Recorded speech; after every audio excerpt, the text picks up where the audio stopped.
జాతీయ రహదారిపై వేదిక హ్యాపీ సండే పేరుతో ప్రజాధనం లూటీ.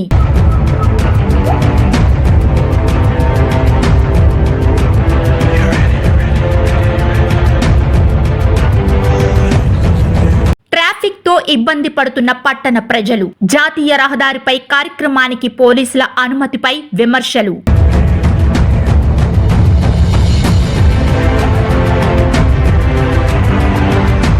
ప్రతి ఆదివారం లక్షల రూపాయల ప్రజాధనం వృధా. హ్యాపీ సండేకు స్పందన కరువు.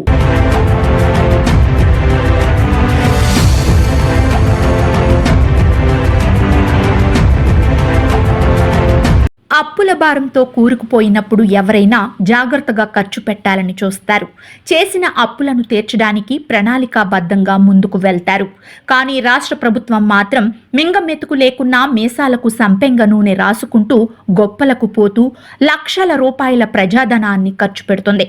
ప్రజాపాలన ప్రగతి నివేదిక కార్యక్రమంలో భాగంగా 99 రోజుల పాటు జరిగే కార్యక్రమాల్లో భాగంగా జిల్లా కేంద్రాల్లో మున్సిపల్ కార్పొరేషన్ ఆధ్వర్యంలో హ్యాపీ సండే పేరుతో కార్యక్రమాలను చేపట్టింది.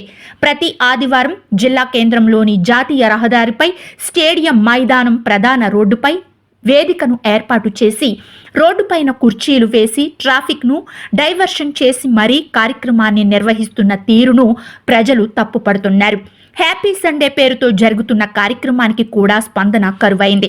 కార్యక్రమాలు అసలు ఎవరి కోసం ఉద్దేశించినవో అర్థం కాక ప్రజలు తలలు పట్టుకుంటున్నారు.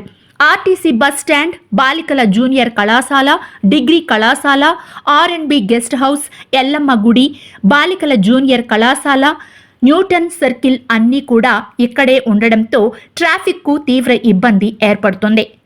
అసలు పోలీసులు అధికారులు కూడా జాతీయ రహదారిపై కార్యక్రమం నిర్వహించుకునేందుకు ఎలా అనుమతించారో అర్థం కావడం లేదు. మొదలే ఖజానాలో పైసలు లేవని ఒకవైపు చెప్పుకుంటున్న ప్రభుత్వం ఎందుకు ఉపయోగపడని కార్యక్రమం కోసం ప్రతి జిల్లా కేంద్రంలోనూ ఆదివారం హ్యాపీ సండే పేరుతో లక్షల రూపాయల ప్రజాధనాన్ని దుర్వినియోగం చేయడం ఎంతవరకు సమంజసమని ప్రజలు ప్రశ్నిస్తున్నారు. ఒక కార్యక్రమానికి ₹1,00,000 వెచ్చిస్తున్నట్లు తెలుస్తోంది.